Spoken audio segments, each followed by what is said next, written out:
Good morning students.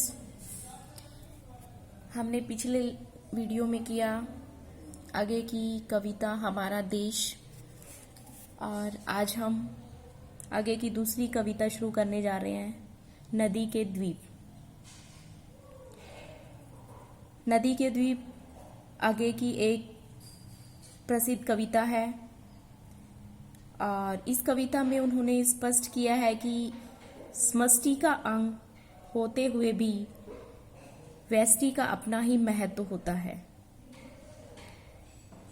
इसमें कवि ने बताया है कि व्यक्ति की जो निजी अस्मिता है उसी को इन्होंने प्रतिपादित किया है।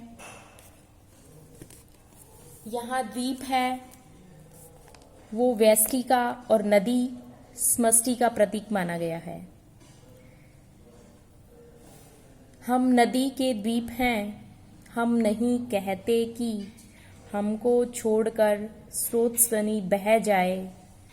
वह हमें आकार देती हैं हमारे कोण, गलियां, अंतरीप, उभार, सेकत कूल, सारी गोलाइयां उसी की गढ़ी हैं। माँ है वह, इसी से हम बने हैं। द्वीप होता है टापू, स्रोतस्विनी यानी नदी के लिए कहा गया है। अंतरीप आंतरिक या रूपाकार, उभार यानी ऊंचाई, सेकत यानी रेत के लिए, कूल यानी किनारा, गढ़ना यानी निर्माण करना, निर्मित। तो सबसे पहले आप प्रसंग लिखोगे कि प्रस्तुत पद्यांश हमारी हिंदी की पाठ्य पुस्तक समकालीन हिंदी कविता में संकलित नदी के द्वीप से उद्धृत है।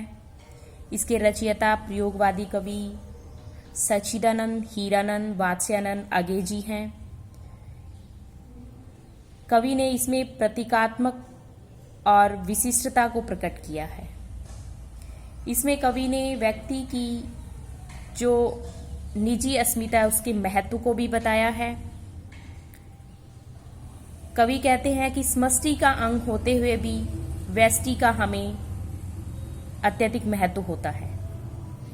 तो व्याख्या में आप लिखोगे कवि क्या कहना चाहता है कि हम नदी के द्वीप हैं, हम नहीं कहते कि हमको छोड़कर स्रोतस्विनी बह जाए। यानी जो नदी के बीच छोटे छोटे द्वीप बने हुए हैं वो क्या कह रहे हैं कि नदी भले ही प्रवाहमान होती रहे, लेकिन हम क्या है, नदी के द्वीप है। हम यह नहीं कहते कि नदी हमें छोड़कर प्रवाहित हो, क्योंकि नदी की जलधारा ही तो हमें रूप और आकार प्रदान करती है। हम नहीं चाहते कि नदी हमारा स्पर्श किए बिना हमें अछूता छोड़कर ही चली जाए। क्यों?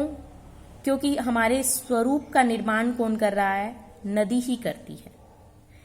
वह हमें आकार देती है, हमारे कोण, गलियां, अंतरीप यानी वो हमारे कोने, हमारी गलियां, आंतरिक जो रूप है वो हमें ऊंचाइयां, रेतीले जो हमारे किनारे हैं, और सब गोलाइयां यानी सब प्रकार के जो गोल घेरे हैं आदि सभी नदी द्वारा ही निर्मित किए जाते हैं। तो कवि यहाँ क्या कह रहा है कि वह हमारी माँ है और इसी से हम बने हुए हैं।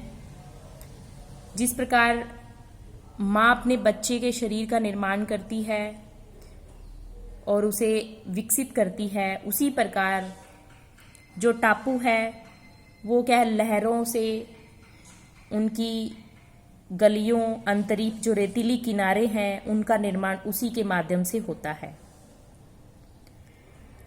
नदी ने ही हमें द्वीप का रूप दिया है और वही हमारी माँ है। तो यहाँ कवि यही कहना चाहता है कि जो द्वीप हैं वो नदी के बिना अपना अस्तित्व स्वीकार नहीं करते, कि नदी के बिना हमारा कोई भी अस्तित्व नहीं है। आगे हम देखते हैं, किंतु हम हैं द्वीप,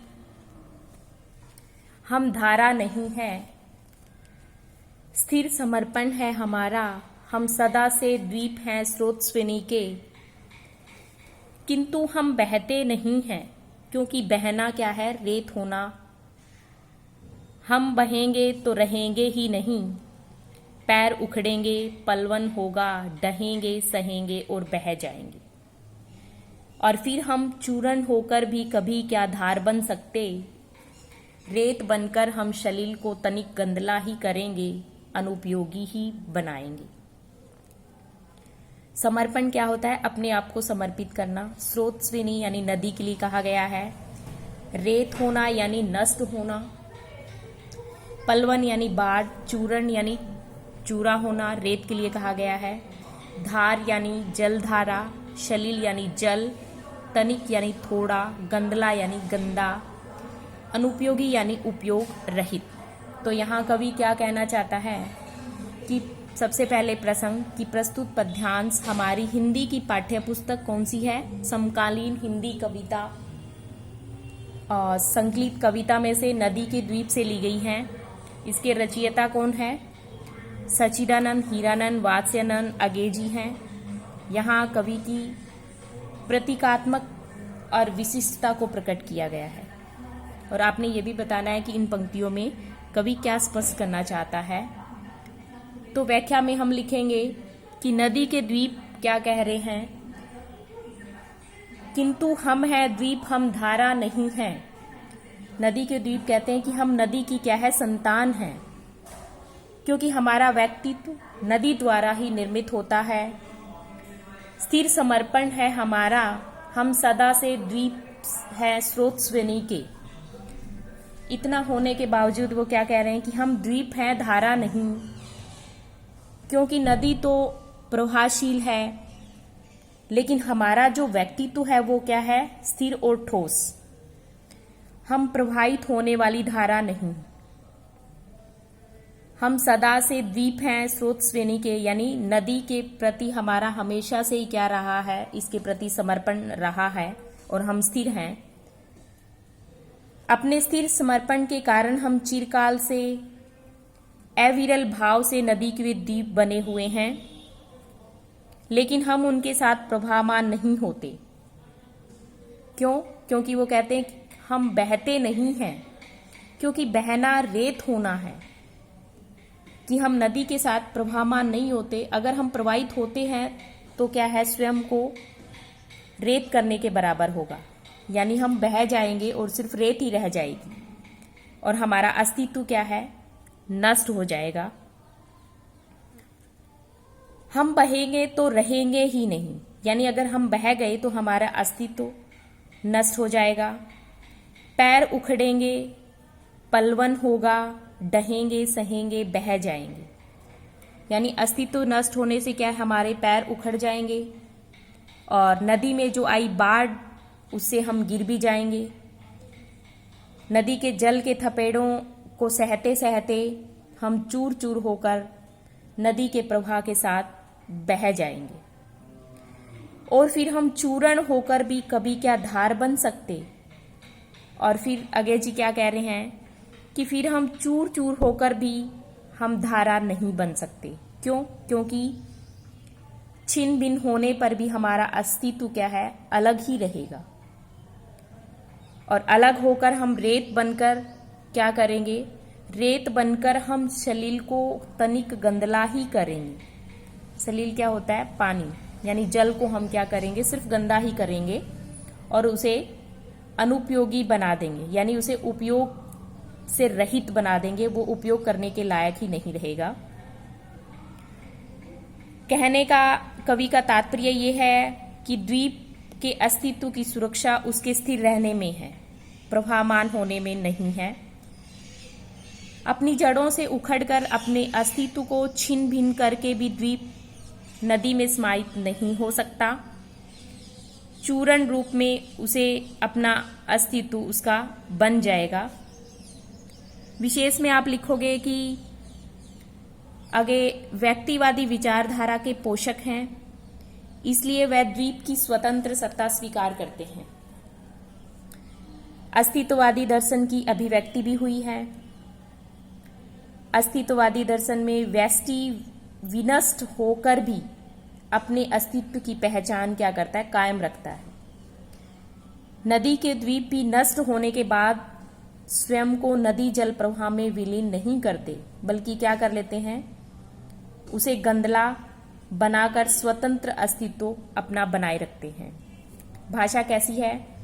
सहज और सरल, प्रतीकात्मक खड़ी बोली का प्रयोग, प्रसाद गुण, पंक्तियां छंद मुक्त हैं, आत्म कथात्मक शैली का प्रयोग हुआ है। फिर आगे आता है कि द्वीप है हम, यह नहीं है शाप, यह अपनी नियति है। हम नदी के पुत्र हैं, बैठे नदी के क्रोड़ में, वह वृद्ध भूखंड से हमको मिलाती है और वह भूखंड अपना पितर है। शाप यानी अभिशाप के लिए कहा गया है, नियति यानी भाग्य, क्रोड़ यानी गोद, वृद्ध यानी विशाल, विशालता के लिए, भूखंड यानी धरती, पितर यानी पूर्वज। तो वैसे ही जैसे पिछले पद्यांश में आपने प्रसंग लिखा, आपने वैसे ही प्रसंग लिखना है। व्याख्या में आप लिखोगे कि द्वीप है हम, यह नहीं है शाप। नदी के द्वीप क्या कहते हैं? कि हम नदी के द्वीप हैं, और ये द्वीप होना कोई अभिशाप नहीं है। यह तो हमारा क्या है? नियति यानी हमारा भाग्य विधान है। और नदी के हम क्या है? पुत्र हैं। बैठे नदी की गोद में, यानी हम नदी की गोद में बैठे हुए हैं, ये हमारा भाग्य है और वो हमारी माँ के समान है। नदी रूपी माँ की गोद में बैठकर जीवन को धारण किए हुए हैं वो। वह वृद्ध भूखंड से हमको मिलाती है। माँ यानी जो नदी है उसको माँ पुकारा है, तो माँ क्या करती है? हमें विशाल भूमि खंड से मिलाती है, और वह भूमि खंड ही हमारे पूर्वज हैं। जिस प्रकार व्यक्ति की अपने पूर्वजों से समानता रहती है, उसी प्रकार हमारी भी विशाल भूखंड से साम्यता है। वह भी हमारी तरह ही मिट्टी से, रेत से, कंकड़ आदि से निर्मित है। हमारे पूर्वजों से हमारी माँ रूपी नदी हमें मिलाती है। विशेष में आप लिखोगे कि यहाँ कवि ने क्या किया कि नदी और द्वीप में माँ और पुत्र का संबंध और भूखंड को पूर्वज कहकर भावात्मक सृष्टि भी की है।